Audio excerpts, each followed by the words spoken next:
நேயர்களே, நீங்கள் கேட்டுக்கொண்டிருப்பது அண்ணா சமுதாய வானொலி 90.4 அலைவரிசை. இது இந்தியாவின் முதல் சமுதாய வானொலி. நேயர்களே, இப்போது நீங்கள் கேட்கவிருக்கும் நிகழ்ச்சி உங்கள் அபிமான நட்சத்திர நேர்காணல். இன்றைய நட்சத்திர நேர்காணல் நிகழ்ச்சியில் நம்முடன் இணைந்திருக்கும் சிறப்பு விருந்தினர் திருமதி வர்தினி கார்த்திக் அவர்கள்.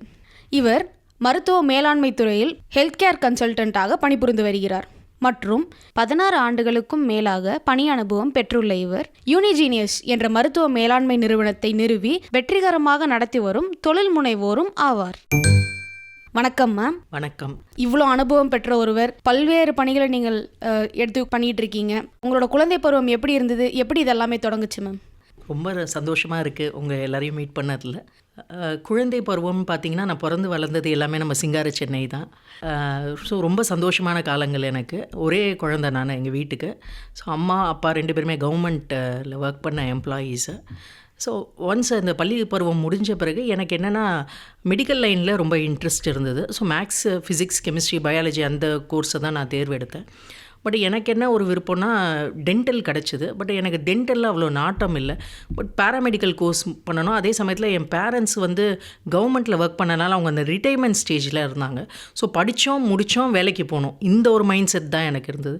ஸோ என்ன பண்ணலாம் அப்படிங்கும்போது பேராமெடிக்கல் ப்ரோக்ராம் இல்லை நம்ம என்ன ஏதாவது ஒன்று பண்ணலாம் அப்படின்னு அப்போ நிறைய ஆப்ஷன் இருந்தது. ஸோ படித்த கோர்ஸ் பேர் பிஎஸ்சி அலைடல் சயின்சஸ் கோர்ஸுன்னு சொல்லிட்டு அந்த கோர்ஸ் பண்ணேன். இது போரூரில் ஒரு மருத்துவக் கல்லூரியில் நான் படித்தேன். இதில் ஒரு 11 வகையான கோர்ஸ் இருக்குது. இதில் என்னென்னா கார்டியாலஜி அப்படின்னா ஹார்ட்டு சம்மந்தப்பட்டது, ரெஸ்பிரேட்ரினா இந்த லங்ஸ் ரிலேட்டடு, நெஃப்ராலஜினா இந்த டயாலிசிஸ் கிட்னி ரிலேட்டடு, இந்த மாதிரி ஒரு 11 விதமான கோர்ஸ் இருக்குது. இதில் நான் எடுத்தது பார்த்திங்கன்னா ஹார்ட் சர்ஜரியோட அந்த கோர்ஸ் பேர் கார்டியோ தொராசிக் பர்ஃபியூஷன் டெக்னாலஜின்னு சொல்லுவாங்க.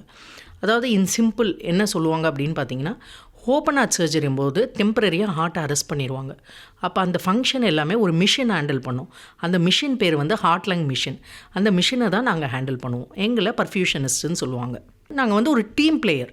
எப்படின்னா, எப்படி ஹார்ட் சர்ஜன் எப்படியோ, அனஸ்தட்டிஸ்ட் எப்படியோ, அதே மாதிரி பர்ஃபியூஷனிஸ்ட். இப்போ நீங்கள் சில நாட்களுக்கு முன்னாடி, சில வருஷத்துக்கு முன்னாடி நீங்கள் கேள்விப்பட்டிருப்பீங்க, நம்ம முன்னாள் முதலமைச்சர் அம்மா எக்மோன்னு ஒரு இது மூலியமாக கடைசி லெவலில் ட்ரீட்மெண்ட் எடுத்தாங்கன்னு. அந்த எக்மோவை பர்ஃபியூஷனிஸ்ட்டு நாங்கள் தான் ஹேண்டில் பண்ணுவோம். பட் எங்களுக்கு இன்ஸ்ட்ரக்ஷன் கைடன்ஸ் எல்லாமே சர்ஜன்ஸ், அதாவது கார்டியாக் சர்ஜன்ஸ் தான் பண்ணுவாங்க. ஸோ இந்த கோர்ஸுக்கு ரொம்ப ஒரு நல்ல டிமாண்ட் இருக்குது. ஆனால் இதில் என்ன சேலஞ்சுன்னு பார்த்தீங்கன்னா, அங்கே ஹார்ட் சர்ஜரி இருந்தால் தான், அதாவது இந்த ஹாஸ்பிட்டலில் ஹார்ட் சர்ஜரி இருந்தால் தான் உங்களுக்கான வாய்ப்புகள், இல்லைனா வாய்ப்புகள் கம்மி. ஸோ நம்ம அதுக்கேற்ற மாதிரி இந்த அலைடல் சயின்சஸ்லேயே நிறைய ப்ரோக்ராம் இருக்குது. அதாவது கார்டியாலஜி எங்கெங்கே நம்மளுக்கு வேலை வாய்ப்பு, ஒரு பெண்களாக இருக்கீங்க அப்படின்னா எங்கே நம்மளுக்கு, அதாவது எப்பயுமே நான் என்ன ஒரு குறிப்பிட்ட வருஷம் எக்ஸ்பீரியன்ஸில் கற்றுக்கிட்டது என்னென்னா, உங்கள் யூஜிங்கிறது படிப்பு மட்டும் இல்லாமல் அது ஒரு கழித்தொழிலாக இருக்கணும். இப்போ நீங்கள் ஒரு ஃபிசியோதெரப்பி படிக்கிறீங்கன்னா கண்டிப்பாக நீங்கள் போய் ஒரு 2-3 பக்கத்தில் இருக்கிற கிளினிக்கில் போய் நீங்கள் கேர் கொடுக்கலாம். ஸோ இந்த மாதிரி அவைலபிலிட்டி. அது முடித்த பிறகு நான் என்ன சஜஸ்ட் பண்ணுறேன்னா, ஹாஸ்பிட்டல் மேனேஜ்மெண்ட், அதாவது எம்பிஏ சம்மந்தப்பட்டது. இல்லை மேடம், எனக்கு ஹாஸ்பிட்டல் திருப்பி விருப்பம் இல்லை, ஜென்ரல் படிக்கணும். எஸ், படிங்க. ஸோ உங்களை எப்படி மெழுகேற்ற முடியும்?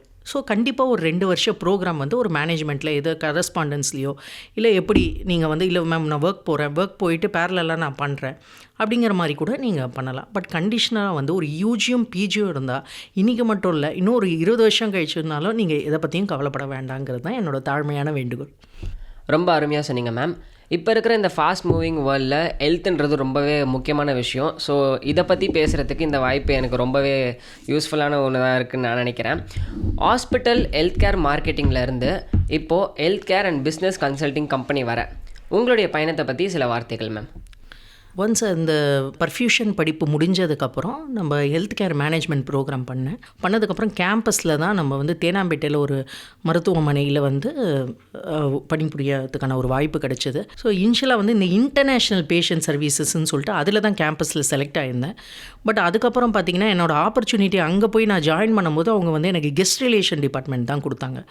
அப்போ எனக்கு என்ன ஒரு புரிதல் இருந்ததுன்னா, சரி நம்ம ஆப்ரேஷன் தியேட்டர்லேயே இருந்துட்டோம், ஏதாவது ஒரு ஸ்கோப் ரிலேட்டட் டிபார்ட்மெண்ட்டாக இருந்தால் நம்மளுக்கு க்ரோத்துக்கும் பின்னாடி, அதாவது ஒரு ஹெச்ஆரோ ஒரு ஃபினான்ஸோ ஒரு குவாலிட்டியாக இருந்தால் நல்லாயிருக்குமே அப்படிங்கிற ஒரு புரிதல் இருந்தது. ஸோ அதை நான் மேனேஜ்மெண்ட்டையும் ரிக்வெஸ்ட் பண்ணேன். ஸோ அந்த மருத்துவமனை வந்து அந்த தலைமை அதிகாரி வந்து ரொம்ப இந்த ஒரு விஷயத்தை வந்து ஒரு பாசிட்டிவாக எடுத்துக்கிட்டாங்க. எடுத்துகிட்டு என்னை வந்து மார்க்கெட்டிங்கில் இப்போ ஒரு ஆப்பர்ச்சுனிட்டி இருக்குது, நீங்கள் ஜாயின் பண்ணிக்கிறீங்களா, அதில் கண்டினியூ பண்ண முடியுமான்னு கேட்டாங்க. நான் ரொம்ப சந்தோஷம், நான் எடுத்துக்கிறேன். ஸோ அது வந்து என் லைஃப்பில் ரொம்ப ஒரு பெரிய திருப்பு முனையாக இருந்தது. அதாவது எனக்குள்ளார இவ்வளோ ஸ்கில்ஸ் இருக்குது. அதாவது நம்ம 12th வரைக்கும் நான் ஒரு ஆவரேஜ் ஸ்டூடெண்ட் தான். ஆவரேஜ்னு இந்த சென்ஸ் ஒரு ஹையர் எண்ட் ஆவரேஜ், ஒரு 3rd ரேங்க் 4th ரேங்க் அந்த மாதிரி கேட்டகரியில், அதுக்காக கொஞ்சம் சின்சியராக படிக்கிற பர்சன். பட் இந்த அளவுக்கு தான் இருந்தது. பட் நம்மளுக்குள்ளார இவ்வளோ ஒரு பொட்டென்ஷியல் இருக்குங்கிறத நான் ரியலைஸ் பண்ணல மேம். பட் இந்த மார்க்கெட்டிங்கிறது வந்து என் லைஃபையே வந்து ஒரு வேறு லெவலில், வேறு ஒரு டைமென்ஷனில் பார்க்க முடிஞ்சது. எப்படின்னு பார்த்தீங்கன்னா, ஹாஸ்பிட்டல் மார்க்கெட்டிங்கில் வந்து 4 வேரியண்ட் இருக்குது மேடம். ஒன்று வந்து பார்த்தீங்கன்னா மெடிக்கல் மார்க்கெட்டிங், அதாவது டாக்டர்ஸை போய் அப்ரோச் பண்ணிவிட்டு அவங்கள்ட்ட இந்த சர்வீசஸ் என்னென்ன இருக்குங்கிறத நம்ம கம்யூனிகேட் பண்ணிவிட்டு அவங்கள்ட்ட பேஷண்ட்ஸை ரிக்வெஸ்ட் பண்ணுறது. ரெண்டாவது கார்ப்பரேட், எப்படின்னா இப்போ இந்த டிசிஎஸ் கம்பெனி, இந்த மாதிரி சில கம்பெனி இருக்கு இல்லையா, ஐடி முனைவர் கம்பெனி, அந்த மாதிரி கம்பெனிஸோட நம்ம டைப் பண்ணுறது ஹாஸ்பிட்டல்ஸை. ஸோ அவங்களுக்கான ஒரு டிஸ்கவுண்ட்லேயோ அவங்களுக்கான என்ன ஒரு பெனிஃபிஷரி பண்ண முடியுமோ நம்ம வி கேன் டூ இட். மூணாவது என்னன்னு பார்த்தீங்கன்னா இன்சூரன்ஸ் மார்க்கெட்டிங், அதாவது இன்சூரன்ஸ் கம்பெனிஸை ஹாஸ்பிட்டல்ஸோட டைப் பண்ணுறது. நாலாவது பார்த்தீங்கன்னா பிராண்டிங்.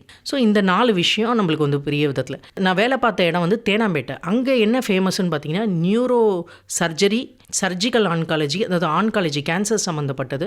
அதுக்கப்புறம் பார்த்தீங்கன்னா ஆர்த்தோபெடிக்ஸ், இது 3மே ரொம்ப ஜாஸ்தியாக இருந்தது. இப்போ அதனால் எனக்கு என்னென்னா, இதுக்கு வந்து சப்போர்ட் பண்ணுற டாக்டர்ஸ் யாருன்னு பார்த்தீங்கன்னா அந்த கிரீம்ஸ் ரோட்டில் இருக்கிற பெரிய மருத்துவமனை, இது மாதிரி அவங்களோட சிஸ்டர் கன்சர்னே நம்மளுக்கு கொஞ்சம் சப்போர்ட் பண்ண மாதிரி இருந்தபோது எனக்கு பெரிய விதத்தில் என்ன ஹெல்ப் ஆச்சுன்னா, ஒரு 5000 டாக்டருக்கு இன்றைக்கி வர்தினின்னா தெரியும் மேடம்.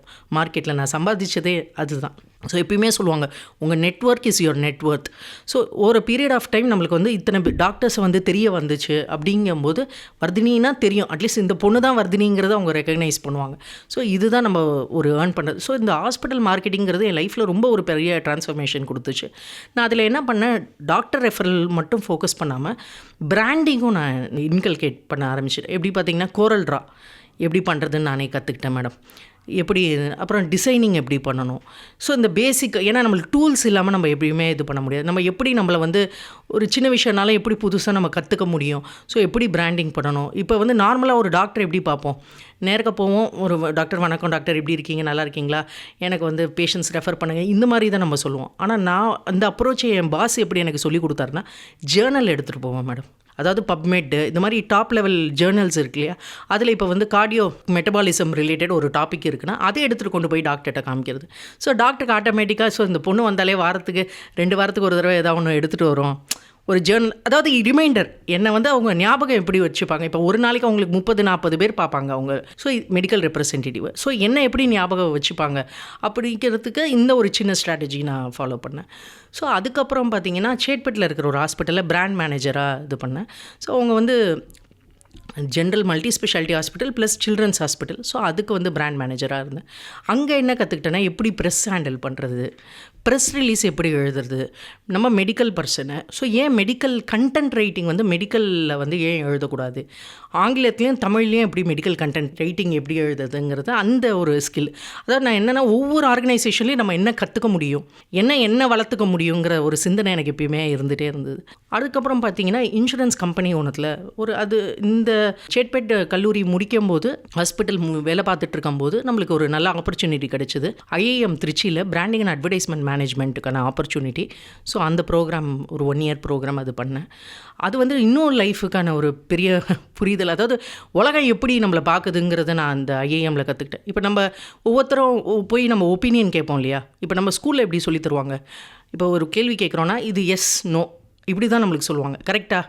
ஆனால் ஐஏஎம்மில் எப்படி சொல்லிக் கொடுப்பாங்கன்னா, இப்போ ஏதோ ஒரு விஷயத்துக்கு கேஸ் ஸ்டடி பண்ணுறோம், நீங்கள் ஒரு ஆன்சர் சொல்கிறீங்கன்னா அவங்க எஸ்ஸும் சொல்ல மாட்டாங்க, நோனும் சொல்ல மாட்டாங்க. That is your way of thinking சொல்லுவாங்க, உங்களோட பெர்ஸ்பெக்டிவ் அது. ஸோ அப்போ நம்மளுக்கான ஒரு அடுத்த கட்ட புரிதல் வந்து வேறு விதத்தில் இருக்கும். ஓகே, நம்ம கொடுக்குற ஒரு இன்புட்ஸையும் அவங்க வந்து எப்படி கேட்குறாங்க, எப்படி அதை வாங்கிக்கிறாங்க அப்படிங்கிற ஒரு விஷயம் ரொம்ப ஒரு அழகான விஷயமா இருந்தது. ஸோ அது முடித்ததுக்கப்புறம் ஒரு ரொம்ப டாப் ரேட்டட் ஒரு இன்சூரன்ஸ் கம்பெனியில் வள்ளுவர் கோட்டத்தில் இருக்குது. அந்த கம்பெனியில் வந்து ஹாஸ்பிட்டல் ரிலேஷன் மேனேஜராக ஜாயின் பண்ணேன். ஸோ அது வந்து இன்னும் ஒரு அடுத்த கட்டத்துக்கு என்ன எடுத்துகிட்டு போச்சு. எப்படின்னு பார்த்தீங்கன்னா 170 ஹாஸ்பிட்டல் இருக்குது சென்னையில். அதில் க்ரீன் சேனல்னு சொல்லுவாங்க, அந்த பெரிய அது குவாட்டனரி கேர்ன்னு சொல்லுவாங்க, பெரிய லெவலில் மருத்துவமனை. அதுக்கு ஃபுல்லாகவே போய் பார்த்துட்டு அங்கே வந்து மிஸ்ட்ரி ஷாப்பர்னு ஒரு வேர்டு இருக்குது. அதாவது என்ன நடக்குது, கஸ்டமர்ஸ் எப்படி ஹேண்டில் பண்ணுறாங்க, கிளைம் எப்படி போயிட்டுருக்கு, இந்த மாதிரி விஷயத்தை வந்து ஒரு இன்வெஸ்டிகேஷன் நீங்கள் எப்படி இன்வெஸ்டிகேஷன் ஜேர்னலிஸ்ட்டுங்கிற மாதிரி ஒரு மெடிக்கல் ரிலேட்டடில் அந்த மாதிரி ஒரு பொசிஷனில் இருந்தேன். அதுக்கப்புறம் டிடிகே ரோட்டில் இருக்கிற அதுவும் ஒரு உலக தரம் மிகுந்த ஒரு இன்சூரன்ஸ் கம்பெனியில் வந்து விஜிலன்ஸ் டீமில் வேலை பார்த்தேன். அதுக்கப்புறம் ஃபைனலாக நீங்கள் இந்த ஒரு சீனியர் மோஸ்ட் ப்ரொடக்ஷன் கம்பெனி ஒன்று இருக்குது இங்கே தமிழ்நாட்டில். இப்போ நிறையா பெரிய பெரிய நட்சத்திரங்களை வச்சு அவங்க எடுக்கிறாங்க. அவங்க வந்து ஸ்ரீலங்கன் பேஸ்டு கம்பெனி. அந்த கம்பெனியில் வந்து ஃபஸ்ட்டு டைம் எம்என்சி கொண்டு வந்தாங்க. அதில் வேலை பார்த்தேன். அதில் லைசன்னு சொல்லிட்டு என்டையர் பார்ட். ஸோ அப்போ அந்த எலைட் ரிலேட்டட் க்ரௌட்டை எப்படி நம்ம பிஹேவ் பண்ணணும், ஸோ இந்த மாதிரி புரிதல் கிடச்சிது. அதுக்கப்புறம் ஃபைனலாக வந்து வடபழனியில் ஒரு மல்டி ஸ்பெஷாலிட்டி ஹாஸ்பிட்டலில் வந்து இன்சூரன்ஸ் மேனேஜராகவும் கிரெடிட் பில்லிங் ஹெச்ஓடியாகவும் நான் இருந்தேன். ஸோ அதுக்கப்புறம் இப்படி தான் லைஃப் போயிட்டு இருந்தது. ஸோ இந்த மாதிரி போயிட்டு இருக்கும்போது பிஹெச்டி பண்ணணுங்கிற ஒரு ஆசை ரொம்ப இருந்துகிட்டே இருந்தது. So I got race one of the top business ஸ்கூலில் வந்து நம்மளுக்கு கிடச்சிது. பட் அதை விட சந்தோஷத்தை கடவுள் எப்படி கொடுத்தாருன்னா, ரெட்டை குழந்தைங்கன்னு சொல்லிட்டு ஒரு ஆசீர்வாதத்தை கொடுத்துருக்காங்க. அதனால் வந்து ஃபர்தராக என்னால் வேலை கண்டினியூ பண்ண முடியல. அதனால் வந்து நான் வீட்டில் இருக்கும்போது சரி என்ன பண்ணலாம் அப்படின்னு பார்த்தா, எனக்கு வந்து சாக்லேட் மேக்கிங்கோ ஒரு பேக்கிங்கோ இது மாதிரி போய் பண்ண முடியாது குழந்தைகளை விட்டுட்டு. ஸோ என்ன பண்ணலாம், எனக்கு தெரிஞ்சது நம்ம படித்தது வேலை பார்த்தது இது தான், இதை தவிர வேறு எதுவும் தெரியாது. ஸோ என்ன பண்ணலாம் அப்படிங்கும்போது தான் யூனிஜினியஸுங்கிற ஒரு கம்பெனியை நம்ம ஸ்டார்ட் பண்ணோம். சிம்பிள். அதாவது கொரோனா வந்து நிறைய பேருக்கு வந்து பல விஷயத்த வந்து சொல்லியிருக்கு. ஆனால் எனக்கு வந்து ரொம்ப நல்ல விஷயத்த நிறையா சொல்லியிருக்கு. அதாவது யூஸ்வலாக என்ன சொல்லுவோம், ஒர்க் ஃப்ரம் ஹோமுங்கிறது கொரோனாக்கு அப்புறம் நம்ம அக்செப்ட் பண்ண ஆரம்பித்தோம். இனிஷியலாக வந்து ஒரு யூகேஜியில் படிக்கிற குழந்தைக்கு வந்து நம்ம ஒரு ஆஃப்லைன் நேரக்க போய் படிக்கிறது தான் விருப்பப்படுவோம். ஆனால் இப்போ வந்து ஆன்லைனில் ஒரு மியூசிக் கற்றுக்குறோம் அப்படின்னா எஸ் நம்ம அக்செப்ட் பண்ணுறோம். ஸோ கொரோனாக்கு அப்புறம் நம்மளுக்கு நிறைய மாற்றம், நல்ல விஷயங்கள் வந்து நம்மளுக்கு நடந்தது. ஸோ இந்த மாதிரி ஒரு பெர்ஸ்பெக்டிவில் இருக்கும்போது எங்கள் அப்பா வந்து எனக்கு திடீர்னு ஒரு நாள் கேட்டார், அம்மா ஒர்க் ஃப்ரம் ஹோம் சொல்கிறாங்களேம்மா, ஹாஸ்பிட்டலில் ஒர்க் ஃப்ரம் ஹோம் பண்ண முடியுமா? இந்த கேள்வி தான் எனக்கு ஒரு பெரிய ஒரு புரிதலை கொடுத்தது. அப்பா சொல்கிறது ரொம்ப ஒரு நல்ல விஷயமா இருக்கே. ஏன்னா இந்த பெரிய பெரிய ஹாஸ்பிட்டல்ஸுக்கு எல்லாருக்குமே அவங்களுக்கு ஃபண்டிங் இருக்குது, சப்போர்ட் பண்ணுறதுக்கு இல்லை இருக்குது. ஆனால் நீங்கள் ஒரு 70% பார்த்தீங்கன்னா இந்த சின்ன ஹாஸ்பிட்டல் தான் நிறைய பேர் இருக்காங்க. அதாவது இந்த ஹாஸ்பிட்டலை எப்படி பிரிக்கிறாங்கன்னா, primary, secondary, tertiary, quaternary. Primary ஹாஸ்பிட்டல்னால் என்ன, அந்த ஆரம்ப நிலை சுகாதாரம்னு சொல்லுவோம். அதை போகிறோம், ஒரு ஊசி போட்டுக்கிறோம், வந்துடுறோம். ரெண்டாவது பார்த்திங்கன்னா ஒரு 50 பெட்டுக்குள்ளார இருக்கிற ஹாஸ்பிட்டலை வந்து செகண்டரின்னு சொல்கிறோம். அடுத்தது பார்த்திங்கன்னா டெரிஷரி, ஒரு 50 பெட்டுக்கு மேலே இருக்கிற ஹாஸ்பிட்டல் வந்து நம்ம டெரிஷரின்னு சொல்கிறோம். அதுக்கப்புறம் அதுக்கு மேலே குவாட்டனரி கேர், அதாவது இந்த கிட்னி டிரான்ஸ்பிளான்ட்டு, இந்த ஆன்காலஜி, ஹையர் எண்ட் இருக்கிற வந்து குவாட்டனரி கேருன்னு சொல்லிட்டு சொல்கிறோம். ஸோ இந்த செகண்டரி ஹாஸ்பிட்டல்ஸில் இருக்கிற ஆண்டர்ப்ரனர்ஸ் வந்து ரொம்ப ஸ்ட்ரகிள் பண்ணுறாங்க மேடம். ஏன்னா அதில் வந்து 70 to 80% பார்த்திங்கன்னா டாக்டர்ஸ் தான் ரன் பண்ணிகிட்ருக்காங்க. அவங்களுக்கு வந்து அவங்க ப்ராக்டிஸும் ஃபாலோ பண்ண முடியல, அவங்க ஃபர்தராக ஏதாவது ஹையர் ஸ்டடீஸ் பண்ணனாலும் ஃபோக்கஸ் பண்ண முடியல, பேரலாக ஹாஸ்பிட்டல் ஒர்க்கும் அவங்க ஃபாலோ பண்ண வேண்டியிருக்கு. ஸோ இந்த மாதிரி இடத்துல வந்து ஏன்னா அவங்களுக்கு பேஷண்ட்ஸ் வந்தால் தானே சார் அவங்களுக்கும் அடுத்த கட்டத்துக்கு அவங்களும் முன்னேற முடியும் அவங்க ஹாஸ்பிட்டலும். சரி, ஏன் அவங்களுக்கு எந்த விதத்தில் சப்போர்ட் பண்ணலாம் அப்படிங்கிற தாட் ப்ராசஸ் தான் வந்தது. என்னென்னு பார்த்தீங்கன்னா, இப்போ ஒரு குவாலிட்டி அக்ரிடேஷனுக்கு கிளினிக்கலாக இருக்கணும்னு அவசியம் கிடையாது, நான் கிளினிக்கல் ஸ்டாஃப் பண்ண முடியும். அதே மாதிரி அங்கே இருக்கிற நான் சப்போர்ட்டிவ் ஸ்டாஃப்ஸுக்கு வந்து நம்ம ஒரு ட்ரைனிங் கொடுக்கலாம், இது ஒரு ஆப்ஷன். ஸோ ஐஎஸ்ஓ சர்டிஃபிகேஷன் நம்ம பண்ணலாம். இப்போ எல்லா ஹாஸ்பிட்டலும் NABH மேண்டேட்ரின்னு சொல்கிறாங்க. ஸோ அதுக்கு வந்து நம்ம கன்சல்டிங் மூலியமாக நம்ம பண்ணலாம். அடுத்தது பார்த்திங்கன்னா ஒரு இன்சூரன்ஸ் கம்பெனிஸாக ஹாஸ்பிட்டலோட டைப் பண்ணுறது. இப்போ பார்த்திங்கன்னா ஒரு ஃபீவர்னு வருது ஒரு பேஷண்ட்டுக்கு, பெரிய ஹாஸ்பிட்டலில் போய் நம்ம அட்மிட் ஆகிறோம், கண்டிப்பாக இந்த பில் வந்து 40,000 50,000 வரும். இதே உங்கள் வீட்டில் பக்கத்தில் இருக்கிற சின்ன ஹாஸ்பிட்டல் நீங்கள் போனீங்கன்னா 20,000 தான் சார் வரும். ஆனால் என்ன விஷயம்னா, அந்த இன்சூரன்ஸ் கம்பெனி அந்த வீட்டு பக்கத்தில் இருக்கிற ஹாஸ்பிட்டலையும் இருக்கணும், அதுதான் ரொம்ப இம்பார்ட்டண்ட். ஸோ அப்போ தான் உங்களுக்கு அந்த அமௌண்ட்டு வந்து கம்மியாகும். ஸோ நம்ம இந்த விஷயத்தெல்லாம் நம்ம கொஞ்சம் பார்க்க வேண்டியிருக்கு. ஸோ இந்த மாதிரி டைஅப்புக்கு நம்ம சப்போர்ட் பண்ணிகிட்ருக்கோம். அடுத்தது பார்த்திங்கன்னா, இந்த கார்ப்பரேட் கம்பெனிஸில் வந்து எல்லாருமே ப்ரோக்கிங்னு ஒரு இது இருக்குது.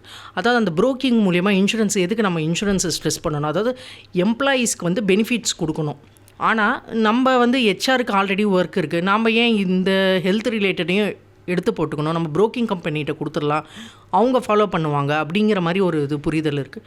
ஸோ அவங்க என்ன பண்ணுறாங்க, அவங்களுக்கான ப்ராப்பர் சப்போர்ட் கொடுக்கறது இல்லை. இப்போ பார்த்தீங்கன்னா ஒரு கம்பெனி வந்து ஒரு குறிப்பிட்ட இன்சூரன்ஸ் கம்பெனியோட இந்த வருஷம் டைப் ஆகுதுன்னா அவங்க அந்த ரேட்லாம் பார்த்துக்குறாங்க. பார்த்துட்டு அடுத்த வருஷமாக அதே தான் கண்டினியூ பண்ணுறாங்க. சர்வீஸ் பிடிக்குதோ பிடிக்கலையோ, அவங்க சாட்டிஸ்ஃபைடாக இருக்காங்களா இல்லையா எம்ப்ளாயீஸு, இதை பற்றிலாம் யோசிக்கிறது கிடையாது. ஸோ அதே ப்ரோக்கிங் கம்பெனியை கண்டினியூ பண்ணுறாங்க, ஏன்னா காஸ்ட் வந்து கம்மியாக இருக்குங்கிறதுனால. ஸோ நாம் என்ன பண்ணுறோன்னா ஒரு வேல்யூ ஆடட் கொடுக்குறோம் அந்த கார்ப்பரேட். எப்படின்னா ஒரு அவேர்னஸ் ஸ்டாக். நம்ம வந்து ஒரு ஃபார்மா பெரிய கம்பெனியோட ஃபவுண்டேஷன் அவங்க வந்து ஒரு CSR இது இனிஷியேட்டிவ் பண்ணுறாங்க. அதோட யூனிஜினியர்ஸ் ஜாயின் பண்ணி தமிழ்நாடு ஃபுல்லாக எந்தெந்த கார்ப்பரேட் கம்பெனியில் அவேர்னஸ் கொடுக்க முடியும். ஸோ ஆன்லைனும் சரி ஆஃப்லைனும் நம்ம கொடுக்குறோம். அதாவது 20 minutes போய் ஒரு கார்ப்பரேட் டாக், ஏதாவது இப்போ ஆண்ட்ராலஜி பற்றி கேட்கணும் அப்படின்னா அவங்க கேட்டு தெரிஞ்சுக்கலாம். மக்களுக்கு ஈஸியான விதத்தில் எப்படி புரிய வைக்கிறது, இந்த மாதிரி ரிலேட்டட் சப்போர்ட் நம்ம பண்ணிகிட்ருக்கோம் மேடம். ஸோ அந்த கார்ப்பரேட்டுக்கு என்னென்ன விதத்தில் அவங்களுக்கு சப்போர்ட் பண்ண முடியுங்கிறது நம்ம பண்ணுறோம். CSRாகவும் பண்ணுறோம், ப்ராப்பராக ப்ரொஃபஷனலாகவும் நம்ம பண்ணிகிட்ருக்கோம். அடுத்தது பார்த்திங்கன்னா பிராண்டிங் ரிலேட்டட்.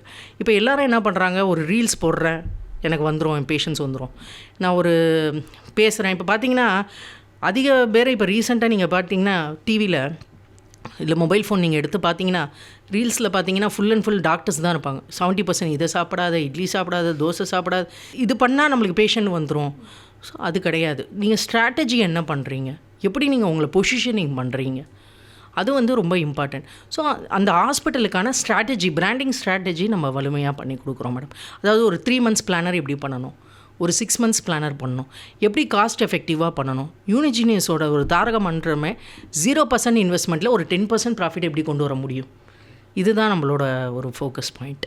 ஸோ இதில் என்ன பண்ணலாம், அவங்களுக்கு எந்த விதத்தில் லாங் ரன் ரிலேஷன்ஷிப்பில் எப்படி என் கிளைண்ட் என்னோட அசோசியேட்டடாக இருக்காங்க, அவங்களுக்கு நான் என்னென்ன வேல்யூ ஆடட் செய்கிறேன், அவங்க எனக்கு ஆல்ரெடி ஒன்றுத்தில் பண்ணியிருக்காங்க, பட் ஏதோ ஒரு விதத்தில் அவங்கள நான் கனெக்டடாக இருக்கணும் இல்லையா. ஸோ என்னென்ன அவங்களுக்கு வேல்யூ ஆடட் கொடுக்கலாம், மெடிக்கல் டூரிசமில் எப்படி நம்ம சப்போர்ட் பண்ணலாம். ஸோ இந்த மாதிரி நிறைய விஷயம் வந்து நம்ம யூனிஜினியஸில் பண்ணிகிட்ருக்கோம்மா. மேம் ரொம்ப சிறப்பாக உங்கள் பன்முக அனுபவங்களை பகிர்ந்துக்கிட்டீங்க. அப்புறம் யூனிஜினியஸ் பற்றியும் நிறைய விஷயங்கள் சொன்னீங்க. இப்போ பொதுமக்கள் ஒரு காப்பீடு தேர்ந்தெடுக்கிறாங்கன்னா அவங்க என்னென்ன விஷயம்லாம் கவனிக்கணும்? அதாவது இப்போ ஒரு ஹெல்த் இன்சூரன்ஸ் எடுக்கும்போது 2 விஷயம் ஃபஸ்ட்டு பார்க்கணும். ஃபஸ்ட்டு என்னென்னா அந்த பர்சன் வந்து இப்போ நிறைய பேர் என்னென்னா ஆன்லைனில் எடுக்கணும் பாலிசி அப்படின்னு பார்க்குறாங்க. நிறைய பேர் வந்து என்ன சொல்கிறாங்க, இது ஒரு 50-50 ரேஷியோவாக இருக்குது மேடம் இப்போ ரியாலிட்டி. அதாவது 50% என்ன சொல்கிறாங்க ஆன்லைனில் போகலாம், 50% இல்லை ஏஜென்ட் மூலியமாக போகலாம். ஸோ நீங்கள் எது வேணாலும் டிசைட் பண்ணுங்கள். ஆனால் நான் என்ன சஜஸ்ட் பண்ணுறேன்னா அந்த ஏஜென்ட் வந்து மெடிக்கல் நாலேஜ் இருக்கிறவங்களா இருக்கணும். ஏன்னா நாளைக்கு ஃபஸ்ட்டு நம்ம அந்த ப்ரீமியம் பே பண்ணுறாங்க அதோட முடிய போகிறதில்ல, ஒவ்வொரு ஏஜென்ட்டுக்கும் 15% அவங்களுக்கு போகுது. அந்த ஒவ்வொரு வருஷமும் ப்ரீமியம்லேருந்து 15% வந்து அந்த ஏஜென்ட்டுக்கு ஒரு சர்வீஸ் சார்ஜ் மாதிரி அவங்க இது பண்ணுறாங்க. ஸோ நாளைக்கு ஒரு கிளைமுங்கும் போது அந்த பாதி ஏஜென்ட் ஃபோன் எடுக்கிறது கிடையாது. இதுதான் ஹார்ட்கோர் ரியாலிட்டி. ஏன்னா அவங்க கஷ்டப்படுறாங்க, ஸ்ட்ரகிள் ஆகுறாங்க, என்ன பண்ணுறதுன்னு தெரியல அவங்களுக்கு. அந்த சமயத்தில் அட்லீஸ்ட் ஒரு சப்போர்ட்டாவது செய்யணும், அதுவும் அவங்க பண்ணுறது கிடையாது. ஸோ நம்ம என்ன சஜஸ்ட் பண்ணுறோன்னா எல்லாருமே ஆன்லைனில் பண்ணுறது பெட்டர். ஏன்னா அந்த டிஸ்கவுண்ட்டும் உங்களுக்கு கிடைக்கும், நம்பர் 1. 2வது உங்களுக்கு வந்து நம்மளோட, ஏன்னா நிறைய பேருக்கான ஒரு சிந்தனை என்ன இருக்குன்னா ஏஜென்ட் இருக்கார் அவர் பார்த்துப்பார் அந்த டாக்குமெண்ட்ஸ் ரிலேட்டட் ஃபாலோ அப்பெல்லாம் அவர் பார்த்துப்பார், நம்ம எதுவும் பண்ண வேண்டாம். இந்த சிந்தனையை வந்து நம்ம மாற்றணும். எப்படின்னா நம்மளோட இன்சூரன்ஸு, நம்மளோட காப்பீடு அப்படிங்கும்போது அது நம்ம தான் ஃபாலோ பண்ணணும் அப்படிங்கிற ஒரு மைண்ட் செட் வந்து நம்ம எல்லாருக்கும் இருக்கணும். இது நம்பர் 1. 2வது விஷயம் என்னன்னு பார்த்தீங்கன்னா, ஸோ இது ஆன்லைன் எடுக்க போகிறோமா ஏஜென்ட் எடுக்க போகிறோமா, ஸோ நீங்கள் எது எடுத்தாலும் இதுதான், இந்த ஒரு ப்ரிகாஷனரியை வந்து நம்ம முதல்ல சிந்தனையில் வச்சுக்கணும். 2வது இந்த இன்சூரன்ஸ் எப்படி இருக்குது, ஃபஸ்ட்டு அந்த இன்சூரன்ஸ் கம்பெனியை பற்றி தெளிவாக தெரிஞ்சுக்கோங்க. 2வது அந்த பாலிசியை வந்து தயவுசெய்து ரீட் பண்ணுங்கள். ஏன்னா இவங்க வந்து ரொம்ப சின்ன லெட்டர்ஸில் அந்த பாலிசியோட டீட்டெயில்ஸ்லாம் போட்டிருப்பாங்க. தயவுசெய்து ஒரு 3 or 4 days கூட டைம் எடுத்துக்கோங்க, கொஞ்சம் பொறுமையாக அந்த பாலிசியை ரீட் பண்ணுங்கள். 2வது உங்கள் வீட்டு பக்கத்தில் அந்த நெட்வொர்க் ஹாஸ்பிட்டல்ஸ் இருக்கா அப்படிங்கிறத பாருங்கள். அடுத்தது இப்போ நம்மளுக்கு ஃபார் எக்ஸாம்பிள் ஒரு சின்ன வியாதி இருக்குது அப்படிங்கிறத நீங்கள் அனலைஸ் பண்ணிங்க அப்படின்னு பார்த்தீங்கன்னா இந்த ப்ரீ எக்ஸிஸ்டிங் டிசீசஸ்க்கான கவரேஜ் இருக்கா, அப்படி கவரேஜ் இருந்தால் வெயிட்டிங் பீரியட் என்ன. இப்போ ஒன்றும் இல்லை, ஒருத்தவங்களுக்கு வந்து ஆசன வாயுவில் ஒரு சர்ஜரி, பைல் சர்ஜரி போகணும்பாங்க, பார்த்தா ரொம்ப கஷ்டப்பட்டுட்ருப்பாங்க, பார்த்தா அவன் சர்ஜரி பீரியட் என்னென்னா பாலிசியும் எடுத்துருவாங்க, சரி கிடச்சிரும் அப்படின்னு பார்த்தா 2 years வெயிட்டிங் பீரியட். அதுக்கு. ஸோ எனி பிளான்டு சர்ஜரிஸ் எல்லாத்துக்குமே பார்த்திங்கன்னா ஒரு 2 years வெயிட்டிங் பீரியட். ஸோ அதை வந்து ப்ராப்பராக அவங்க வந்து அதை ஸ்டடி பண்ணணும். அடுத்தது 4வது ரீஎம்பர்ஸ்மெண்ட் பாலிசி. அதாவது ஒரு வேளை கேஷ்லெஸ் பண்ண முடியலனாலும் ரீஎம்பர்ஸ்மெண்ட் பண்ணால் கிளைம் செட்டில்மெண்ட்டுன்னு சொல்லுவாங்க. அதாவது அந்த பேமெண்ட்டு கரெக்டாக கொடுக்குறாங்களா. இப்போ பார்த்தீங்கன்னா நீங்கள் ஒரு 1.5 லட்சம் வருது பில்லுன்னு பார்த்தீங்கன்னா அட்லீஸ்ட் அவங்க 1.20 பே பண்ணணும். இந்த நான் மெடிக்கல்னு சொல்லுவாங்க மேடம். அந்த டிஸ்போசபிளாக நம்ம யூஸ் பண்ணுறது மாஸ்க்கு இந்த மாதிரி டிஸ்போசபிள் வந்து கவர் ஆகாது. மீதிக்கு வந்து அவங்க கண்டிஷனாக கொடுத்தாகணும் மேடம். அது வந்து அவங்க கரெக்டாக ரீஎம்பர்ஸ்மெண்ட் செட்டில்மெண்ட்டாக அந்த பர்டிகுலர் இன்சூரன்ஸ் கம்பெனி கொடுக்குறாங்களாங்கிறத நீங்கள் பார்க்கணும். ஸோ இந்த 4 விஷயந்தான். இந்த 4 விஷயத்தை நம்ம மனசில் வச்சுக்கிட்டாலே போதும் மேடம். ஒரு நல்ல இன்சூரன்ஸ் கம்பெனியை நம்ம தேர்வு செய்ய முடியும். மேம், இப்போ நான் ஒரு நல்ல இன்சூரன்ஸ் கம்பெனியை தேர்ந்தெடுக்கிறேன். ஆனால் என்னால் வந்து இணைய வழியிலோ இல்லை ஆன்லைன்லேயோ என்னால் வந்து என்னோடய பாலிசியை தேர்ந்தெடுக்க முடியல, நான் ஒரு ஏஜென்ட் கிட்ட தான் போயாகணும் அப்படிங்கிற நிலைமை இருக்கப்போ நான் எந்த மாதிரி ஒரு ஏஜென்ட்டை தேர்ந்தெடுக்கணும், நான் என்னென்ன கவனிக்க வேண்டியது இருக்குது மேம் அந்த இடத்துல? முதல் விஷயம் வந்து இப்போ முன்ன மாதிரி கிடையாது மேடம். இப்போ எல்லாமே நம்மளுக்கு வந்து உட்கார்ந்த இடத்துல கற்றுக்கிறதுக்கான ஒரு வாய்ப்பு வந்து நம்மளுக்கு இந்த டெக்னாலஜி நம்மளுக்கு கொடுக்க ஆரம்பிச்சிருச்சு. இப்போ நீங்கள் ஒரு பர்டிகுலர் இன்சூரன்ஸ் கம்பெனி பார்க்குறீங்கன்னா அந்த கஸ்டமர் கேர் டோல் ஃப்ரீ நம்பரே இருக்குது மேடம். ஃபஸ்ட்டு திங் அதுதான் நான் ரிக்வெஸ்ட் பண்ணுறேன். நீங்கள் அதுக்கே ஃபோன் பண்ணி உங்கள் டவுட்ஸ் எல்லாத்தையுமே முதல்ல ஒரு பேப்பரில் எழுதிக்கங்க மேடம். இதெல்லாம் தான் எனக்கு டவுட்ஸு இதுங்கிறத அந்த டோல் ஃப்ரீலேயே நீங்கள் கேளுங்க மேடம். அவங்க ப்ராப்பராக ரெஸ்பாண்ட் பண்ணுவாங்க. 2வது விஷயம், அவங்க டோல் ஃப்ரீயில் இருக்கிறவங்க எல்லாரோட பேசுகிறது வந்து ரெக்கார்ட் ஆகுது. ஸோ அவங்க குவாலிட்டி பேராமீட்டர்ஸையும் கரெக்டாக ஃபோக்கஸ் பண்ணுறாங்க. ஸோ இதில் தான் advantage for private insurance companies. So once இதை பார்த்துட்டு உங்களுக்கு என்னென்ன டவுட்ஸ் இருக்கிறத கிளாரிஃபை பண்ணிட்டீங்க. பண்ணி முடித்த பிறகு யார் ஏஜென்ட்டுங்கிறத நீங்கள் அனலைஸ் பண்ணுங்கள். ஏன்னா நிறைய பேர் என்ன பண்ணுறாங்க, இந்த ஒரு பேங்க் எம்ப்ளாயியாக இருக்காங்க, முடித்த பிறகு பார்த்திங்கன்னா லைஃப் இன்சூரன்ஸ் பாலிசியை ஸ்டார்ட் பண்ணிடுறாங்க. ஏன்னா அவங்க ரிட்டையர்டு எம்ப்ளாயி, வேறு யாரையும் நம்புறதுக்கு இவர்கிட்டயே ப்ரொடெக்ஷன் போயிடலாம் அப்படிங்கிற ஒரு இதுக்கு வந்துடுறாங்க. ஸோ அவரே என்ன பண்ணுறாரு, ஹெல்த் எடுத்து பண்ணுறாரு. ஸோ அவங்களுக்கு வந்து இதை பற்றி ஒரு பெரிய லெவலில் நாலேஜ் கிடையாது. ஸோ இந்த medical related person, medical knowledge படித்தவங்க, பேராமெடிக்கலோ இல்லை ஒரு மெடிக்கலோ அவங்க வந்து ஒரு ஏஜெண்ட்டாக இருக்காங்க அப்படிங்கிற பட்சத்தில் தயவுசெய்து அதை எடுத்துக்கோங்க. ஏன்னா இப்போ இதில் வந்து 2 விஷயம் சொல்கிறாங்க மேடம். ஒன்று வந்து செல்ஃப் டிக்ளரேஷன் லெட்ரு. அதாவது இப்போ ஒரு ப்ராப்ளம் இருக்குது அப்படின்னா இப்போ நம்ம டாக்குமெண்ட்ஸ்லாம் சப்மிட் பண்ணுறோம் இல்லையா மேடம், இந்த 2 விஷயம் தான் மேடம். Cashless, reimbursement. கேஷ்லெஸ்ங்கிறது அங்கே போய் நம்ம பண்ணுறது, ஹாஸ்பிட்டலுக்குள்ளார பண்ணுறது. ரீஎம்பர்ஸ்மெண்ட்னா நாம் டாக்குமெண்ட்ஸை சப்மிட் பண்ணுறது, நேராக போய் ஒரு இன்சூரன்ஸ் கம்பெனியில் சப்மிட் பண்ணுறது. ஸோ நீங்கள் அந்த ரீஎம்பர்ஸ்மெண்ட் போகும்போது கிளியர் கட்டாக என்ன பார்க்கணும் அப்படின்னு பார்த்தீங்கன்னா, கொயரி கேட்பாங்க. இப்போ ஒன்ஸ் டாக்குமெண்ட் சப்மிட் பண்ணாலும் ஒரு 1 month or 2 months கழிச்சு நம்மளுக்கு அதில் கொயரி கேட்பாங்க. அந்த கொயரிக்கு ஆன்சர் பண்ண தெரியணும் மேடம். இதில் 2 விஷயம் இருக்குது. ஒன்று செல்ஃப் டிக்ளரேஷன் லெட்டர், இன்னொன்று வந்து ஜஸ்டிஃபிகேஷன் லெட்டர். இந்த செல்ஃப் டிக்ளரேஷன் லெட்டரில் எப்படி எழுதணுங்கிறத ஏஜென்ட்டு கொஞ்சம் கைட் பண்ணணும் மேடம். ஏன்னா பாமர மக்களுக்கு அதை பற்றி தெரியாது. ஸோ அது ரொம்ப இம்பார்ட்டன்ட். 2வது ஜஸ்டிஃபிகேஷன் லெட்டர் டாக்டர்கிட்டேருந்து எப்படி வாங்கணும், இதெல்லாமே ஏஜென்ட் கைட் பண்ணணும் மேடம். ஸோ ஏஜென்ட் இந்தளவுக்கு ஸ்கில்டாக இருக்காங்க அப்படின்னா கண்ணை மூடிட்டு நீங்கள் வந்து அவருக்கு நீங்கள் இது பண்ணலாம் மேடம். இதுதான் மேஜர் அட்வான்டேஜ் நம்ம பார்க்க வேண்டியது. அருமையாக சொன்னீங்க மேம். இன்சூரன்ஸ் பற்றி பேசி வந்துட்டு இருக்கிற இந்த நேரத்தில் எனக்கு தெரிஞ்ச வர ஹெல்த் இன்சூரன்ஸ் அவ்வளோவா யாரும் பயன்படுத்தாத மாதிரி தான் இருக்குது இந்த சமுதாயத்தில். அது எப்படி மாற்றலாம் மற்றும் ஹெல்த் இன்சூரன்ஸ் முக்கியமாக அல்லது தேவையா? சார், ஒரு சிம்பிளாக நான் சொல்லணும் இந்த கேள்விக்கு அப்படியான பதில்னா, அதாவது இப்போ நம்ம போய் தான தர்மம் பண்ணுறோமா சார். நான் படித்து முடிக்கிறேன், ஒரு 20-21 வயசில் நான் வேலைக்கு போகிறேன். அப்படிங்கும்போது நான் போய் ஒரு தான தர்மம் யாருக்கும் நான் செய்யறதில்ல. இதில் நம்ம எப்படி அதை புரிஞ்சுக்கணும்னு பார்த்தீங்கன்னா, இதில் 2 விஷயம் இருக்குது. ஒன்று வந்து நம்மளுக்கு நாளை பின்ன ஃப்யூச்சரில் அந்த ப்ரொடெக்ஷன், அதாவது இது ஒரு கவசம். ஹெல்த் இன்சூரன்ஸுங்கிறது நம்மளுக்கு ஒரு கவசம். இந்த கவசம் வந்து நாளைக்கு நம்மளுக்கு ஹெல்ப் பண்ணுதா, ஓகே குட். அப்படி நம்மளுக்கு ஹெல்ப் பண்ணலையா, யாரோ ஒருத்தவங்க கஷ்டப்படுறவங்களுக்கு அது யூஸ் ஆகும் சார். நம்ம அந்த மைண்டை வந்து ஆல்ரெடி நம்ம கொண்டு அதுதான் நான் என்ன சொல்கிறேன், ஹெல்த் இன்சூரன்ஸ் நம்ம சின்ன வயசுலேருந்தே போடும்போது நம்மளுக்கான ப்ரீமியம் கம்மியாக இருக்கும். அந்த வருஷம் இன்க்ரீஸ் இருக்கும். ஆனால் பார்த்திங்கன்னா 2 to 5% தான் இன்க்ரீஸ் இருக்கும். ஸோ அது பெரிய பேர்டனாக இருக்காது நம்மளுக்கு. ஸோ வருஷம் நம்ம என்ன அப்படின்னா, ஒரு ஒன்ஸ் ஒர்க்கு ஸ்டார்ட் பண்ணுறீங்க அப்படின்னா உங்களுக்கு, அதாவது நம்ம எப்படி அந்த 100% எப்படி பிரிக்கணும்னா 40%, 40%, 30%. 30%ங்கிறது உங்களோட சந்தோஷத்துக்கு நீங்கள் வச்சுருக்கிற வருமானம். இந்த 40% இன்வெஸ்ட்மெண்ட் பிளானில் என்ன பண்ணலாம், அதாவது இப்போ நிறைய பேர் அந்த எஸ்ஐபி பற்றி சொல்கிறாங்களே, அது ரொம்ப ஒரு ப்ரூவன் இது. அதே மாதிரி மற்றதெல்லாம் நீங்கள் இன்வெஸ்ட் பண்ணுறீங்கன்னா அதில் நீங்கள் அந்த அபாயம் என்ன இருக்குங்கிறதையும் நீங்கள் பார்த்துக்கணும். பட் ஹெல்த் இன்சூரன்ஸ் வந்து ஒரு டிஃபால்ட்டாக நீங்கள் பண்ணி வச்சிட்டிங்கன்னா உங்களுக்கு வந்து என்றைக்கு இருந்தாலும் அது வந்து பெரிய லெவலில் ஹெல்ப்பாக இருக்கும். இப்போ நிறைய பேர் என்ன சொல்கிறாங்க, இந்த ஹெல்த் இன்சூரன்ஸ் எனக்கு பிடிக்கல மேடம், நான் எடுத்துட்டேன் எனக்கு வந்து நான் விருப்பம் கிடையாது, ஒரு 2-3 வருஷம் கழிச்சு நான் மாற்றணும் அப்படின்னு நினைக்கிறாங்க. எஸ், நீங்கள் பண்ணலாம். அதை வந்து என்னன்னு சொல்கிறாங்கன்னா போர்ட்டபிலிட்டி அப்படிங்கிற ஒரு பேரில் சொல்கிறாங்க. சில பேர் என்ன பண்ணுவாங்க, இப்போ இனிஷியலாக அவங்க ஒரு 21 வயசு 22 வயசில் 20,000 தான் சம்பாதிப்பாங்க. ஆனால் ஒரு 26 வயசில் பார்த்திங்கன்னா அவங்க 40,000 ரூபா சம்பாதிப்பாங்க.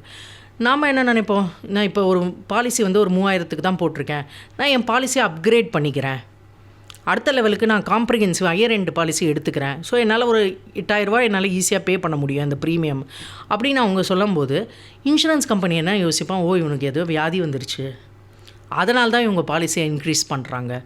ஸோ இந்த மாதிரி ஒரு இது எல்லாமே அவங்களுக்கு இருக்கும். அதனால் நீங்கள் அது கிளியர் கட்டாக ஒரு செல்ஃப் டிக்ளரேஷனில் என்னோடய மானிட்டரி லெவல் அடுத்த கட்டத்துக்கு முன்னேறதுனால நான் இந்த காம்ப்ரிஹென்சிவ் பாலிசியை எடுக்கிறேன், எனக்கு இப்போ வரைக்கும் எதுவும் இல்லை, இப்போ ரீசெண்ட் டெஸ்ட் எதாவது பண்ணிங்கனாலும் அதோட ரிப்போர்ட்ஸையும் நீங்கள் சேர்த்து அக்னாலேஜ் பண்ணும்போது ஆட்டோமேட்டிக்காக அந்த இன்சூரர் ஓகே அப்படின்னா நீங்கள் அந்த போர்ட்டபிலிட்டி பண்ணிக்கலாம்.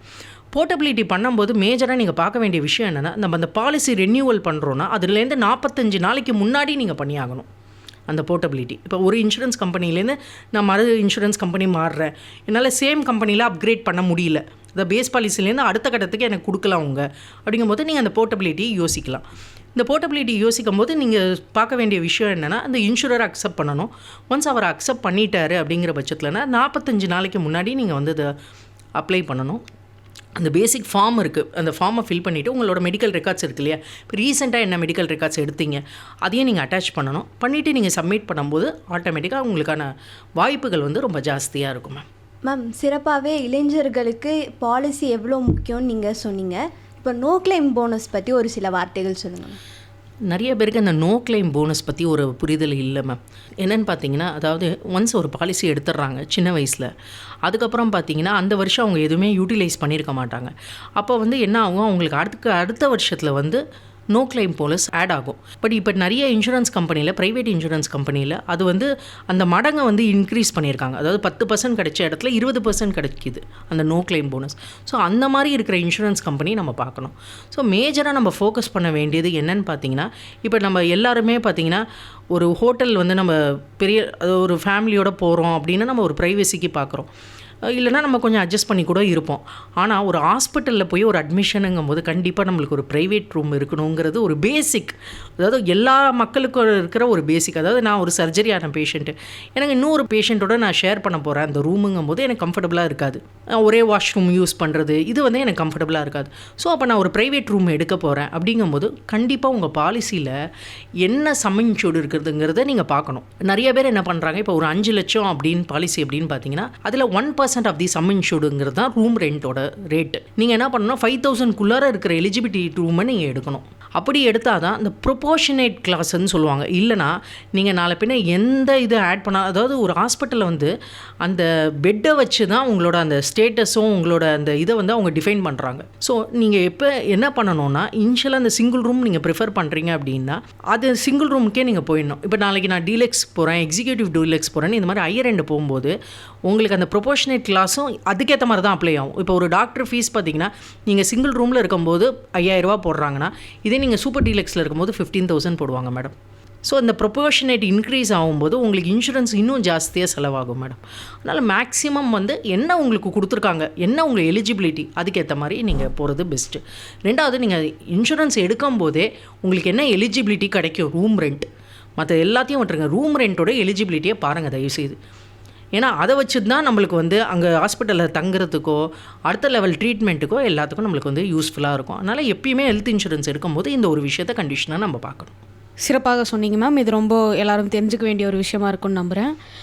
இப்போது குடும்பம் முழுவதற்கும் பாலிசி எடுக்கணுமா, இல்லை ஒவ்வொருக்கும் தனித்தனியாக எடுக்கிறது சிறப்பாக இருக்கும் மேம்? எது பெஸ்ட்டு மேம்?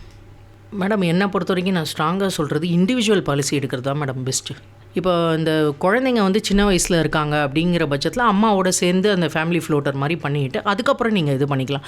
ஏன்னா இப்போ முன்னாடி இருந்த காலம் வேறு மேடம், என்னென்னா ஒரு பாலிசி எடுத்தால் போதும்னு. இப்போ என்னென்னா பேஸ் பாலிசின்னு சொல்கிறாங்க மேடம், அதுக்கப்புறம் டாப்அப் பாலிசின்னு சொல்கிறாங்க. அதாவது என் பேஸ் பாலிசி 5 லட்சம், நான் டாப்அப் பாலிசி 25 லட்சம் வரைக்கும் எடுக்கலாம் மேடம். என் பேஸ் பாலிசி 5 லட்சம், ஒரு ஹாஸ்பிட்டலில் அட்மிட் ஆகிறேன் அப்படின்னா அந்த 5 லட்சம் முடிஞ்ச பிறகு ஆட்டோமேட்டிக்காக எனக்கு டாப்அப் கவர் ஆகிடும். அந்த 25 லட்சம் ஓப்பன் ஆகிடும் அந்த வருஷத்துக்கு. ஸோ அடுத்த வருஷம் யோசிங்க, அதே 5 லட்சம் ப்ளஸ் 25 லட்சம், இதில் நீங்கள் நான் கிளைம் போனஸ் இருந்தால் அதுவும் ஆட் ஆகும். ஸோ இதெல்லாம் தான் நம்ம பார்க்க வேண்டிய விஷயம். அதனால் நான் என்ன சஜஸ்ட் பண்ணுறேன் அப்படின்னு பார்த்தீங்கன்னா, இண்டிவிஜுவல் பாலிசி எடுக்கிறது ரொம்ப நல்லது. ஆனால் அதுதான் சொல்கிறேன், இப்போ சின்ன வயசுலேயே நம்ம எடுக்கும்போது அந்த இண்டிவிஜுவல் பாலிசி உங்களுக்கு பேர்டனாக இருக்காது, ஏன்னா அந்த ப்ரீமியம் அமௌண்ட் கம்மி. பட் ஒரு ஃபேமிலி நிறைய பேர் எப்போ இன்சூரன்ஸ் யோசிக்கிறாங்க, நம்ம சென்னையில் நான் அப்சர்வ் பண்ண வரைக்கும் பார்த்தீங்கன்னா, மேரேஜ் ஆன பிறகு தான் ஹெல்த் இன்சூரன்ஸ் எடுக்கிறாங்க. ஹஸ்பண்ட் அண்ட் ஒய்ஃபுக்கு இன்சூரன்ஸ் எடுக்கணும் அப்படிங்கும்போது ஆட்டோமேட்டிக்காக உங்களோட எல்லாரோட இப்போ நம்ம அந்த லைஃப் இது எப்படின்னா, ஒரு 30 வயசுக்கு தான் எல்லாருமே கல்யாணம் பண்ணணும்னு விருப்பப்படுறாங்க. பையனாக இருந்தாலும் சரி, பொண்ணாக இருந்தாலும் சரி. ஏன்னா செட்டில் ஆகணும். ஏன்னா அவங்களுக்கு யூஜி முடிச்சு ஒரு 2 வருஷம் பிஜி முடிச்சு அதுக்கப்புறம் ஒரு 2 வருஷம் கண்டிப்பாக வேலை பார்த்த பிறகு தான் கல்யாணம் பண்ணணும் அப்படிங்கிற ஒரு மைண்ட் செட்டுக்கு இப்போ வந்துட்டாங்க. லாஸ்ட்டு ஒரு 20 இயர்ஸ் இந்த மாதிரி ஒரு விஷயம் கிடையாது. ஸோ அப்படி இருக்கும்போது நீங்கள் ஒரு இண்டிவிஜுவல் பாலிசி எடுத்துக்கிட்டிங்கன்னா என்றைக்குமே அது ஃப்யூச்சருக்கும் உங்களுக்கு ரொம்ப விதத்தில் ஹெல்ப்பாக இருக்குமா. பட் இல்லை, எனக்கு ஃபேமிலி ஃப்ளோட்டர் தான் பிடிச்சிருக்கு, நான் அதே போகிறேன், என்னால் அவ்வளோ வந்து இண்டிவிஜுவலுக்கும் செலவு பண்ண முடியாது அப்படிங்கிற பட்சத்தில் நீங்கள் ஃபேமிலி ஃப்ளோட்டர் போகலாம்.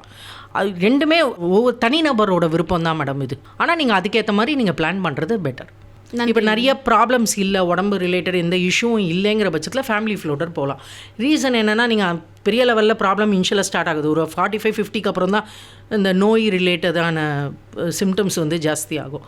அப்படிங்கும்போது நீங்கள் அதுக்கேற்ற மாதிரி நீங்கள் இது பண்ணிக்கலாம். நன்றி மேம். இது ரெண்டுமே கன்சல்ட் பண்ணுறீங்க அந்த டைமில் வந்துட்டு நன்றி மேம். நீங்கள் ஹெல்த் கேர் அண்ட் பிஸ்னஸும் பண்ணலை, மென்டல் கேர் சம்மந்தப்பட்ட உங்களுக்கு கன்சல்டன்சியும் உங்களுக்கு வந்திருக்கும், அதை பற்றி சில வார்த்தைகள் மேம். அதான் மைண்ட்ஃபுல்னஸ்ஸுங்கிற இதுதான் சார், நம்ம அந்த ரிலேட்டட் ஒரு கோச் தான் நம்ம. அதாவது எப்படின்னா, இப்போ இருக்கிற காலத்தில் பார்த்திங்கன்னா, ஒரு அப்பா அம்மா வந்து ஒரு பேக்கெட் மணி ஒரு குழந்தைக்கு கொடுக்குறாங்க, ஒரு டீனேஜருக்கு கொடுக்குறாங்கன்னா, ஒரு 5000 கொடுத்தா கூட அந்த குழந்தைங்க வந்து இமீடியட்டாக அமேசானில் என்ன வாங்கலாம், மிந்த்ராவில் என்ன வாங்கலாம், இந்த மாதிரி ஒரு மைண்ட் செட் தான் அந்த குழந்தைங்களுக்கு இருக்கே தவிர, ஒரு எஸ்ஐபியை பற்றியோ ஒரு அந்த மாதிரி ஒரு புரிதல் வந்து நம்மளுக்கு இப்போ இல்லை. பட் இதுலேயே நிறைய குழந்தைங்க வந்து அதை கற்றுக்க ஆரம்பிச்சிட்டாங்க, அதுவும் ஒரு நல்ல விஷயமா இருக்குது. பட் தெரியாதவங்களுக்கு நம்ம என்ன பண்ணலாம் அப்படிங்கும்போது, அந்த மினிமலிஸ்ட் அந்த மைண்டு வாங்கணுங்கிற அந்த மைண்டை எப்படி கம்மி பண்ணுறது, எப்படி ஒரு சிம்பிள் அண்ட் ஹாப்பி லிவிங் எப்படி இருக்கிறது, இந்த மாதிரி ரிலேட்டட் மினிமலிஸ்ட்டை வந்து நம்ம சப்போர்ட் பண்ணுறோம் சார். அதுதான் அந்த ரிலேட்டட் கோச் தான் நம்ம. மைண்ட்ஃபுல்னஸ்ன்னு பார்த்தீங்கன்னா, எல்லோரும் என்ன நினைக்கிறாங்க, டயட் பண்ணுறது, மெடிடேஷன் பண்ணுறது, இதெல்லாம் தான் மைண்ட்ஃபுல்னஸ்ன்னு அப்படிங்க. அதாவது லைஃப்பில் வந்து ரொம்ப இம்பார்ட்டண்டான விஷயம் என்னென்னா, நம்ம நிறைய பேர் சொல்லி கொடுக்காத ஒரு விஷயம் என்னென்னு பார்த்தீங்கன்னா, நிறைய பேர் அந்த பஞ்சுவாலிட்டியும் டிசிப்ளினையும் கன்ஃபியூஸ் ஆகிக்கிறாங்க மேடம். என்னென்னா, பஞ்சுவாலிட்டிங்கிறது அந்த டயத்துக்கு வருது, பட் டிசிப்ளின் தான் பஞ்சுவாலிட்டிங்கிறது நிறைய பேர் நம்ம புரிஞ்சுக்கிறோம். இப்போ ஒரு ஜப்பானில் பார்த்திங்கன்னா 5 வயசு வரைக்கும் அந்த குழந்தைங்களுக்கு வந்து எந்த ஒரு படிக்கிறதே கிடையாது மேடம். அவங்களுக்கு என்னென்னா, எப்படி வந்து அவங்க ஸ்கூலில் வந்து அவங்க ரூமை க்ளீன் பண்ணுறது, எப்படி சின்ன சின்ன ஆக்டிவிட்டீஸ் பண்ணுறது, இதுதான் அந்த 5 வயசு வரைக்கும் அந்த குழந்தைகளுக்கான ஒரு சொல்லி கொடுக்குறாங்க. பட் நம்ம என்ன பண்ணுறோம், யூகேஜிலே அந்த குழந்தைக்கு வந்து பாட தெரியுதா, ஆட தெரியுதா, இதில் போடலாமா, கராத்தேயில் போடலாமா, டான்ஸில் போடலாமா. அதாவது சின்ன குழந்தைங்களுக்கு 5 வயசுக்குள்ளார போகிறதுக்கு நிறைய பேருக்கு முட்டியில் லிகமெண்ட் டேர் ஆகுது, அது யாருக்குமே தெரிய மாட்டேங்குது மேம். குழந்தைங்க ஏன் ஆட மாட்டேங்குதுங்கிறாங்க. ஸோ இவங்க வந்து ரொம்ப இந்த விஷயத்தை யோசிக்கிறாங்க. பட் குழந்தைங்களுக்கு வந்து ஒரு ஹேபிட் ட்ராக்கர் யாருமே சொல்லி கொடுக்குறது இல்லை மேடம். எப்படி ஃபாலோ பண்ணணும், ஹேபிட் எப்படி இம்ப்ரூவ் பண்ணணும், இதை பற்றி சொல்கிறது இல்லை. நான் இப்போ என் குழந்தைங்களுக்கு இந்த ஹேபிட் ட்ராக்கர் ஃபாலோ வந்து ஒரு 6 மந்த்ஸாக பண்ணிகிட்ருக்கேன் மேடம். இதில் இமீடியட் இம்ப்ரூவ்மெண்ட் இல்லை, but over period of time தினைக்கும் குழந்தை வந்து அது ஹேபிட் ட்ராக்கர் பண்ணணும் அப்படிங்கிறது. நிறையா பேர் என்ன வீட்டில் பண்ணுறாங்கன்னா, ஹேபிட் ட்ராக்கர் ஃபாலோ பண்ணுறாங்க, ஆனால் அதோட ஃபாலோ பண்ண மாட்டேங்கிறாங்க. இது ஒரு சிம்பிளாக நீங்கள் ஃபாலோ பண்ணணுன்னா, நான் கொடுக்குற ஒரு சின்ன சஜஷன், இது ஒரு ப்ரூவன் இது என்னென்னு பார்த்தீங்கன்னா, அட்டெண்டன்ஸ் ரெஜிஸ்டர் எல்லார் கடையில் விற்குது, தயவு செய்து வாங்குங்க. என்ன பண்ணுங்கள், இன்றைக்கி என்னென்ன ஆக்டிவிட்டீஸ் நான் பண்ண போகிறேன், இப்போ காலையில் எந்திரிச்சதுலேருந்து நான் என்னென்ன ஆக்டிவிட்டீஸ் பண்ண போகிறேன், அதை வந்து ஒவ்வொரு பாயிண்ட்டாக எழுதுங்க. ஸோ அதுலேயே உங்களுக்கு டேட் வந்துடும், 1, 2, 3 இந்த 30, அதாவது இப்போ டிசம்பர் மந்த்னா 1லேருந்து 31 வரைக்கும் வந்துடும். வந்தபோது இந்தந்த ஆக்டிவிட்டீஸ் நான் பண்ணியிருக்கேனா, இதில் எங்கே அவங்க வந்து சஃபர் ஆகுறாங்கன்னு பார்த்தீங்கன்னா, இப்போ இன்றைக்கி வர்தினி மேம் சொல்லிட்டாங்க, நான் நாளைலேருந்து ஹேபிட் ட்ராக்கர் பண்ணுறேன் அப்படின்னு சொல்லிட்டு நாளைக்கு மார்னிங் நான் 6 o'clockலாம் சீக்கிரமாக எந்திரிக்க போகிறேன் அப்படின்னு நினைக்கிறாங்க. பட் அன்ஃபார்ச்சுனேட்டாக டயர்டில் வந்து அவங்க 7 மணிக்கு தான் எந்திரிக்கிறாங்க. அந்த ஓல் டே அவங்களுக்கு வந்து ஸ்பாயில் ஆகிடுது. ஐயோ நம்ம 6 o'clock எந்திரிக்கணும்னு நினச்சோமே, ஆனால் நம்ம 7க்கு தானே எந்திரிக்கிறோம். இந்த மாதிரி ஒரு மைண்ட் செட் வருது. ஃபஸ்ட்டு வந்து start for giving your self. உங்களை நீங்கள் மன்னிக்க கற்றுக்கோங்க. இட்ஸ் ஓகே, தெரியாமல் தான் நடந்துச்சு, இட்ஸ் ஓகே அப்படிங்கிறத புரிஞ்சுக்கோங்க. ஆனால் நெக்ஸ்ட் டைம் இதை ரிப்பீட் பண்ணக்கூடாதுன்னு உங்களுக்கு நீங்கள் செல்ஃப் கான்ஷியஸாக இது பண்ணுங்கள். ரெண்டாவது, என் ஹேபிட் ட்ராக்கரை நூற்றவங்க வந்து பார்க்கணும் இல்லை, உங்களுக்கு நீங்கள் தான் you're a king for yourself. அதனால் நீங்கள் வந்து நம்மளை எப்படி நம்ம இம்ப்ரூவைஸ் பண்ணலாம், 1% இம்ப்ரூவ்மெண்ட் பற்றி தான் சொல்கிறாங்க. இது அதாவது எந்த ஒரு விஷயமும் நம்ம ஈச் அண்ட் எவ்ரிடே 1% இம்ப்ரூவ்மெண்ட் இருக்குமா, நேற்றைய விட இன்றைக்கி நான் ஏதோ ஒரு 1% இம்ப்ரூவ் ஆகிருக்கேனா அப்படிங்கிற மாதிரி நீங்கள் பார்க்கணும். ரெண்டாவது, எல்லாருமே டைம் பற்றி சொல்கிறாங்க. ஆனால் நான் என்ன சொல்லுவேன், டைம் எடுத்துக்காதீங்க, டைம் ஸ்ட்ரெஸ் லெவல் எடுத்துக்காதீங்க. ஹேபிட் ட்ராக்கரில் இந்த டே இந்த ஒர்க் பண்ணணும், எஸ் பண்ணுங்கள். இப்போ காலையிலேயே நான் கோயிலுக்கு போகணுன்னு நான் நினச்சேன், மார்னிங் நான் ப்ரேயர் பண்ணணுன்னு நினச்சேன், பண்ண முடியல, இட்ஸ் ஓகே. இன்னும் மத்தியானம் ஒரு 4 o'clock ஃபாலோ பண்ணுங்கள். மார்னிங் ஒரு 7 o'clock எந்திரிச்ச ஒரு 10 நிமிஷம் கழிச்சு ஹேபிட் ட்ராக்கரை பாருங்கள், என்னென்ன பண்ண போகிறேன் இன்றைக்கி. ஒரு 3000 ஸ்டெப்ஸ் தான் நான் இன்றைக்கி நடக்கணும். நடக்கலையா, நோ ப்ராப்ளம். 4 மணி இருக்குல்ல இப்போ டைம், வெளில போயிட்டு சும்மா ஒரு நேச்சரில் கொஞ்சம் நடந்துட்டு வாங்க, அதுவே 3000 ஸ்டெப்ஸ் ஆகிடும். ஒரு பேசிக் பீடோமீட்டரை நீங்கள் வந்து இன்ஸ்டால் பண்ணிக்கோங்க. இன்றைக்கி ஒரு டேயில் வந்து நான் 2 to 2.5 liters தான் குடிக்கணும். அப்படிங்கும்போது அந்த லிட்டர் தண்ணி குடிச்சிட்டிங்களாங்கிறத மட்டும் நீங்கள் பார்த்துக்கோங்க. உங்களுக்குன்னு ஒரு வாட்டர் பாட்டில் வச்சுக்கோங்க, உங்கள் பக்கத்துலேயே வச்சுக்கோங்க, இங்கே அங்கேன்னு வைக்க வேண்டாம். ஸோ அதை பார்க்கும்போது நீங்கள் தண்ணி குடிக்கணும். காலேஜிலுக்கே போகிறீங்களா, பக்கத்தில் ஒரு வாட்டர் பாட்டில் கையில் வச்சுக்கோங்க. யாரும் சொல்ல போகிறது கிடையாது, வாட்டர் பாட்டில் ஏன் பக்கத்தில் வச்சுருக்கீங்கன்னு கேட்க போகிறது இல்லை ப்ரொஃபஸர்ஸ். ஸோ பக்கத்தில் வச்சு அப்பப்போ பார்க்கும்போது தண்ணி கொஞ்சம் எடுத்துக்கோங்க. ஸோ இந்த மாதிரி ஒரு சின்ன சின்ன ஹேபிட்ஸை எப்படி நம்ம இன்கல்கேட் பண்ணுறது. நம்ம டைம்னு பார்க்கும்போது என்ன பண்ணுறோம், நம்ம எனர்ஜி லூஸ் ஆகுது மேடம். ரெண்டாவது ஸ்ட்ரெஸ் ஆகுறோம் தேவையில்லாமல்.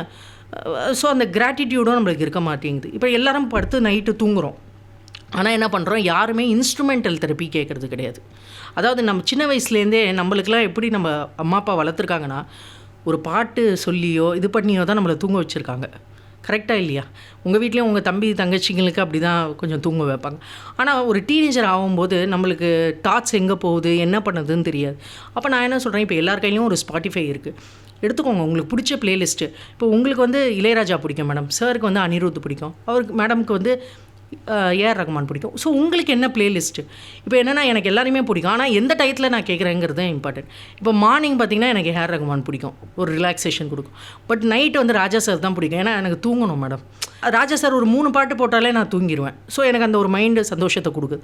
ஸோ தூங்க மட்டும் இல்லாமல் எல்லோரும் அந்த ஸ்க்ரீன் டைம் நீங்கள் வந்து கம்மி பண்ணுங்கள், ஃபோனை கம்மி பண்ணுங்கள், இதெல்லாம் தான் சொல்கிறாங்க. நான் என்ன சொல்கிறேன், உங்களுக்கு ஒரு 10 நிமிஷம் ஃபோன் உங்கள் பக்கத்துலேயே தான் இருக்குது. உங்களுக்கு என்ன, இப்போ எல்லாருக்கும் ஃபோனை தொட்டுகிட்டே இருக்கணும் அதானே, okay phone is with you. But என்னென்னா ஒரு 15 minutes டைமை செட் பண்ணிக்கோங்க.